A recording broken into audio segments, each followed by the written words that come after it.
lah. Maunya sih saya tuh pingin biar dia tuh dia bisa bertatap muka atau bicara sama Bang Edi. Tapi sampai hari ini masih muslim ya. Istri saya masih muslim, hanya saja kalau ke agama saya dia juga ikut. Nah itu permasalahannya. Tapi dia sering nonton Idul TV. Saya yang sering nonton Idul TV, istri saya cuma mendengarkan saja.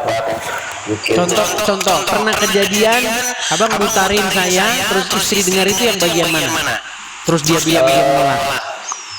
Yang dia menolak itu saat nyanyian yang mana itu? Ada setan, Loh, itu benar kok. Iya, saya juga membenarkan hal itu gitu loh. Cuman menurut dia itu Bang itu seakan mengejek gitu. Oh, kalau masalah mengejek ya lain. Intinya kan bener yang saya bilang. Betul. Bahwa menurut hadis di hidung orang Islam itu memang tidur setan-setan. Tapi saya tanya, istri saya memang seperti itu, memang hanya saja mungkin maksud istri saya Oh iya. Tapi begini, itu kan namanya entertain, Bang. Betul. Jadi sesuatu yang disampaikan itu perlu kita kasih entertainnya supaya mudah. Seperti Roma Irama juga menyampaikan sesuatu dengan entertain. Misalnya dia bilang di dalam lagunya kan, mengapa kau Tuhan kan manusia. Saya juga bisa bikin entertain, ya kan? Hai umat Islam, gitu sama itu. Jadi intinya yang kita bahas itu materinya aja. Masalah penyampaian ya tentu ada entertain orang masing-masing gitu.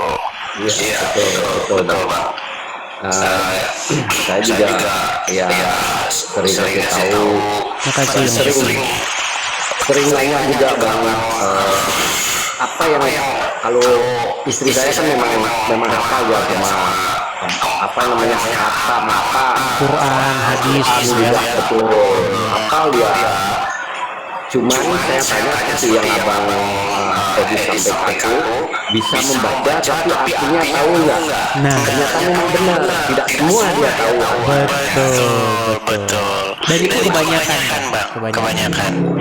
Makanya salah satu sebab orang Islam masih Islam itu karena mereka ketika baca Quran nggak baca artinya. Makanya mereka itu nggak peduli dengan artinya, mereka peduli dengan huruf-huruf Arab yang dibunyikan, lalu mereka mendapatkan pahala-pahala, mereka mendapatkan semacam tentang bagaimana gitu jalan menuju surga. Itu yang terbentuk di dalam pikiran orang Islam, di dalam alam bawah sadar orang Islam. Membaca huruf-huruf Arab itu dan kemudian dapat surga dari situ mereka. Masalah artinya mereka nggak ngerti.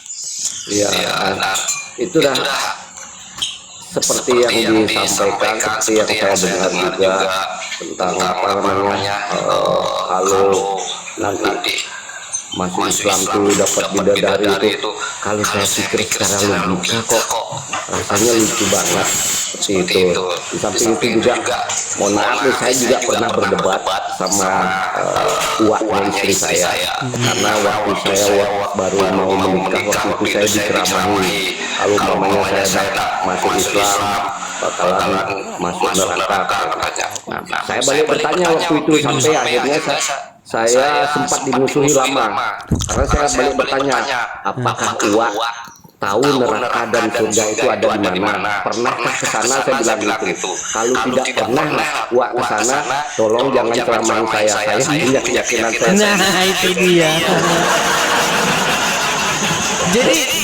Jadi memang begitu. Orang Islam itu kalau ditanya tentang agamanya itu biasanya tersinggung. Begitu. Karena memang orang Islam itu tidak terbiasa ditanya begitu. Jadi hanya mengimani saja, iman buta begitu. Seperti itu. Bagaimana Muhammad bercerita tentang surga? Bagaimana Muhammad bercerita tentang neraka? Sementara dia nggak pernah ke sana gitu loh.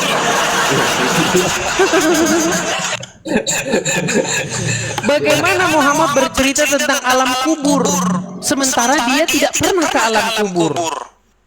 Nanti ditanya siapa Tuhanmu, siapa nabimu, siapa agamamu. Bahkan udah keluar itu kunci jawabannya di Gramedia. Ada buku kunci jawaban pertanyaan-pertanyaan alam kubur. Makanya sekarang orang Islam itu banyak beli buku itu. Nih, bukunya seperti ini contohnya nih. Kunci jawaban alam kubur ya. Bentar ya. Mungkin banyak orang-orang yang belum tahu nih. Kunci jawaban alam kubur. Nih, saya balik dulu ya kamera-kameranya. Biar teman-teman ngelihat nih. Bukunya kayak begini nih. Memang orang Islam kayak begini, memang begitu nih. Ini bukunya. Nih. Bocoran pertanyaan alam kubur plus kunci jawaban.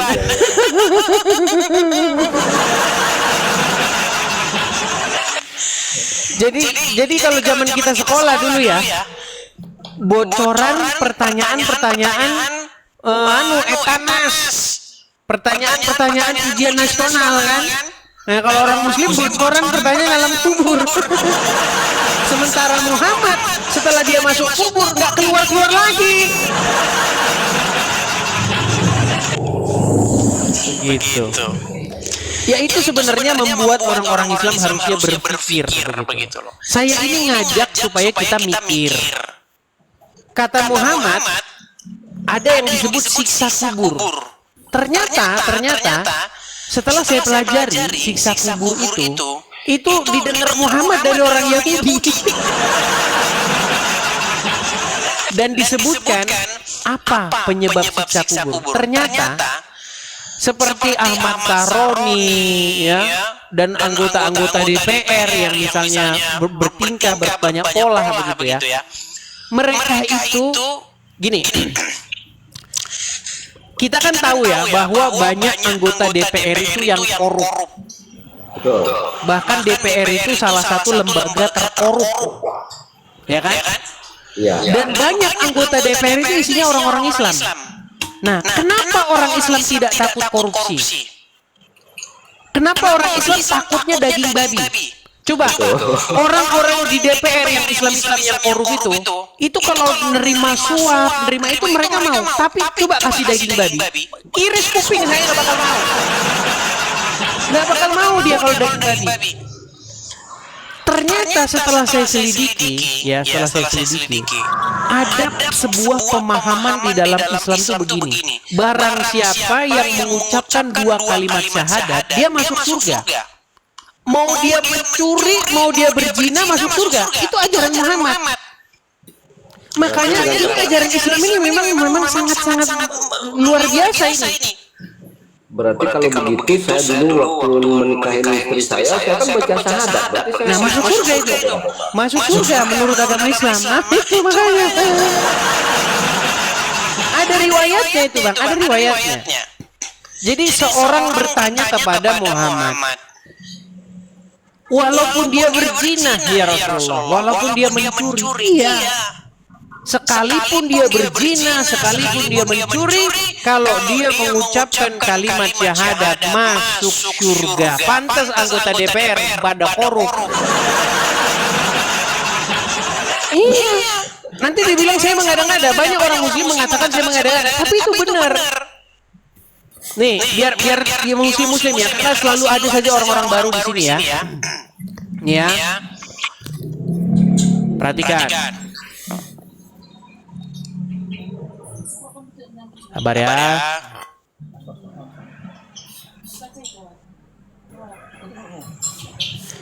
Supaya orang-orang Muslim mengerti dengan ajaran agamanya. Perhatikan ini, perhatikan. Man qala la ilaha illallah Muhammadur Rasulullah dakhalal jannah. Siapa yang mengucapkan la ilaha illallah Muhammadur Rasulullah dakhalal jannah. Semua umat Muhammad sallallahu alaihi wasallam masuk surga. Nabi yang mengatakan, datang sahabat sahabat bertanya, wa in zana, wa in saraq, bagaimana kalau dia berzina? Bagaimana kalau dia mencuri? Kata Nabi, wa in zana, wa in saraq, dia berzina, dia mencuri, tetap masuk surga. Berzina, pencuri, masuk surga. Nah, itu jadi makanya gawat bang, gawat. Iya, kalau orang muslim misalnya apa kunci surga? Mengucapkan 2 kalimat syahadat. Makanya anggota DPR, walaupun dia muslim ya, mereka korupsi rame-rame.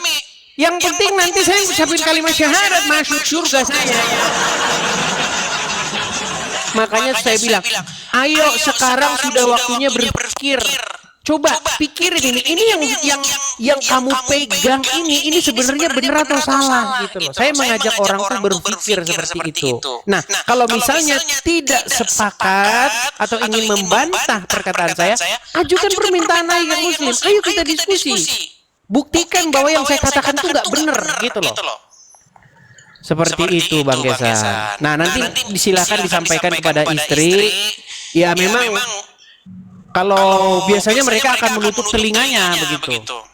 Ya, saya paham itu Bang, apalagi kalau kayak istri saya kan mantan guru ngaji lah. Jadi kalau saya bilang kitab kuning dia ya bisa, kitab gundul juga bisa, cuman kalau arti ke ininya mungkin tidak semuanya dia tahu gitu. Karena saya juga pernah membaca ada di terjemahannya, karena saya tidak bisa baca bahasa Arab, huruf Arab saya tidak bisa. Tapi ada di terjemahannya itu kok dikatakan bahwa Muhammad itu gila gitu. Itu kan di dalam ya ada ayat dalam Al-Quran yang mengatakan bahwa orang-orang, sebenarnya itu orang-orang mengatakan, hai orang yang kepadanya diturunkan Al-Quran, sesungguhnya kamu majnun atau gila. Ada ayatnya. Oh, itu dah makanya saya ini kok seperti ini ya ada di, ya mohon maaf dalam tanda kutip di kitab suci gitu loh. Itu maksud saya. Ya Al-Hijr, Al-Hijr ayat 6. Jadi Al-Hijr ayat 6 itu berbicara mengenai orang-orang kafir yang mengatakan bahwa Muhammad itu gila. Nah, tapi kita harus membuktikan apakah ini tuduhan yang tidak beralasan atau tuduhan yang beralasan begitu. Maka kita harus bicara dulu definisi majnun atau gila. Apa majnun atau gila itu? Nah, kalau kita dideskripsikan dulu baru kita utarakan apakah Muhammad termasuk orang-orang yang majnun. Gitu. Nah, itu mungkin kita undang yang muslim Bang. Nanti nggak etis kalau misalnya Abang kan sudah bukan muslim lagi. Jadi nanti dibilang saya nggak nggak diskusinya subjektif jadinya begitu Bang. Ya, saya bersyukurnya juga saya lahir di Bali, jadi toleransi itu masih terjaga Bang. Itu aja. Mungkin kalau saya lahirnya di kelahiran istri saya mungkin beda lagi konteksnya. Iya. Oke Bang, jadi kita undang muslim yang lain dulu Bang ya. Terima kasih Bang.